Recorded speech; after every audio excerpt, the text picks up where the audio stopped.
Hello friends, അപ്പം നമ്മൾ ഇന്ന് ചെയ്യാൻ പോകുന്നത് ഒരു toy car RC car repairing ആണ്. അപ്പോൾ എന്താ ചെയ്യുന്നത് നമുക്ക് നോക്കാം. ആദ്യം ഇതിൻ്റെ സ്ക്രൂ എല്ലാം നമുക്ക് അഴിച്ചെടുക്കാം.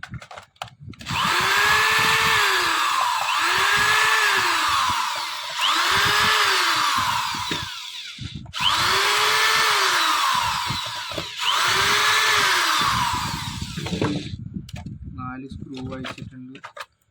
ഇത് ഓപ്പൺ ആക്കി വെക്കാം.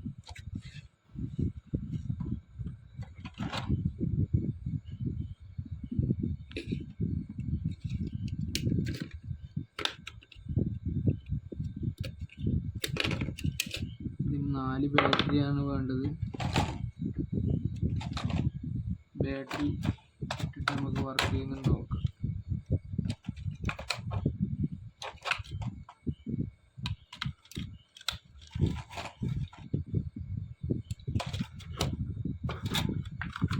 റിമോട്ടിൽ 2 ബാറ്ററിയാണ് വേണ്ടത്. അത് നമുക്ക് ഇട്ടിട്ട് ചെക്ക് ചെയ്ത് നോക്കാം.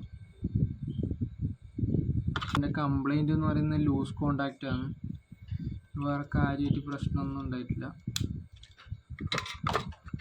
ഇത് റൈറ്റ് നിൽക്കുമ്പോൾ റൈറ്റ് ആകുന്നു, ലെഫ്റ്റ് നിൽക്കുമ്പോൾ ലെഫ്റ്റ് ആകുന്നു. ഗൈസ്, ഒരു കാര്യം വിട്ടോ, ഇതിന് ടോപ്പിൽ മൂടി ഉണ്ടായിട്ടില്ല.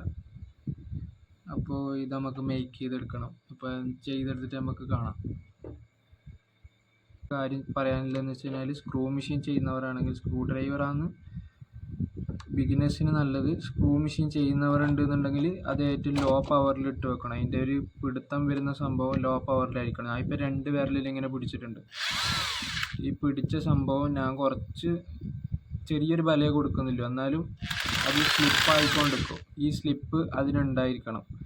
ഈ 2 വിരൽ പിടിക്കുമ്പോൾ ആ ഒരു സ്ലിപ്പ് ഉണ്ടായിരിക്കണം. പരമാവധി സ്ലിപ്പ് കുറക്കാൻ പറ്റുന്ന അത്ര കുറച്ച് വെക്കുക. എന്താണെന്ന് വെച്ച് കഴിഞ്ഞാൽ, ഇതിൽ കൊടുക്കുമ്പം ഇത് സ്ലിപ്പായി നിൽക്കണം. അധികം ബലത്ത് കറങ്ങിക്കഴിഞ്ഞാൽ ത്രെഡ് പോയി കഴിഞ്ഞാൽ പിന്നെ അത് ഇടാൻ പറ്റില്ല.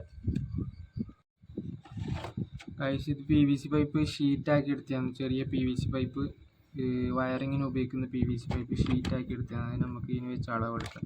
ഈ സ്ക്രൂ അപ്പോൾ ഇതിൽ കാണുന്നുണ്ടാവും, ഇത് ഞാൻ വരച്ചെടുത്തിട്ടുണ്ട്. ഇതിൻ്റെ മാർക്കിങ് ഇതേപോലെ കട്ട് ചെയ്തെടുക്കണം. ഈ ഭാഗം കത്രികേന കൊണ്ട് കട്ട് ചെയ്യാൻ കയറി വരില്ല. അപ്പോൾ എന്ത് ചെയ്യേണ്ടതെന്ന് വെച്ച് കഴിഞ്ഞാൽ, ബ്ലേഡ് കൊണ്ട് ഒരു വരയിട്ട് കൊടുക്കാൻ, ഡയറക്റ്റ് സ്ട്രെയിറ്റ് ആയിട്ട് അത് ഒടിച്ചെടുക്കുക. ഇത് ഒടിച്ചെടുത്തതിന് ഇങ്ങനെ കിട്ടും. അപ്പം ഇത് കട്ട് ചെയ്തെടുത്തിട്ട് ഇങ്ങനെ എക്സ്റ്റെൻഡ് ആയിട്ട് വെച്ചിട്ടുണ്ട്. ഈ സ്ക്രൂ കയറാൻ പറ്റുന്ന ഇവിടെ ഒരു ഹോൾ ഇട്ട് കൊടുക്കണം. അതിന് മുന്നായിട്ട് ഈ സാധനം ഇതിലേക്ക് കയറുന്ന രീതിയിൽ ബെൻഡായി കൊടുക്കണം. ഇതിപ്പോൾ സ്ട്രെയിറ്റ് ആയതുകൊണ്ട് അതിൽ കയറില്ല. അപ്പം നമുക്ക് ഇങ്ങനത്തെ ഒരു സിഗർ ലാമ്പ് ആവശ്യമുണ്ട്. ഇതിന് 50 റുപ്യാണ് വരുന്നത്. ഇതിൽ നിന്ന് റേറ്റ് കൂടിയതുണ്ട്. മിനിമം വരുന്നത് 30 റുപ്യ വരും. ഇത് കുറച്ചും കൂടി റേറ്റ് ഇല്ല, 50 വരും. ഈ ഇങ്ങനത്തെ സിഗർ ലാമ്പ് ഫില്ല് ചെയ്യാൻ പറ്റും. അത് ഇത് വാങ്ങുന്ന ഷോപ്പിൽ ചോദിച്ചു കഴിഞ്ഞാൽ പറയാൻ പറ്റും. ഫാൻസി ഷോപ്പിലല്ലേ ഫില്ല് ചെയ്യാൻ പറ്റുമല്ലോ. ഇത് കുറച്ചും കൂടി ലാസ്റ്റ് ചെയ്യുന്ന സംഭവമാണ്. കുറച്ച് കാലം നിൽക്കും. കാലം നിൽക്കുമെന്ന് വെച്ചാൽ തീരാണ്ടല്ല, ഇത് കുറച്ച് കാലം കംപ്ലൈൻ്റ് ആവാണ്ട് നിൽക്കും. മറ്റേത് പെട്ടെന്ന് ഉരുക്കി പോയി ഭാഗമല്ലോ. ഇത് നമുക്ക് ഇവിടെ ഉരുക്കിയിട്ട് ചെറുങ്ങനെ ബെൻഡ് ചെയ്ത് കൊടുക്കാം. ഈ സാധനം കുറച്ച് നമ്മൾ വിചാരിക്കുന്ന പോലെ നമുക്ക് ഉപയോഗിക്കാൻ പറ്റും. മറ്റേത് അങ്ങനെ പറ്റൂല.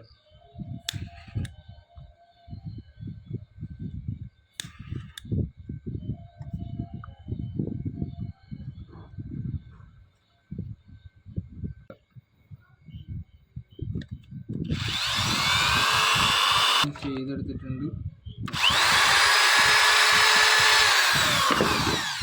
ബാക്കി എക്സ്റ്റെൻഡ് ചെയ്ത് നിൽക്കുന്നത് കട്ട് ചെയ്ത് കളയാം. നോക്കാം, ഇതിടാ. അവിടെ ഹോൾ ഏകദേശം കറക്റ്റാണ്, നോക്കിക്കോ. അപ്പോൾ സ്ക്രൂ ഇടുക, സെറ്റ് ചെയ്യുക. അപ്പം ശരി ഗൈസ്.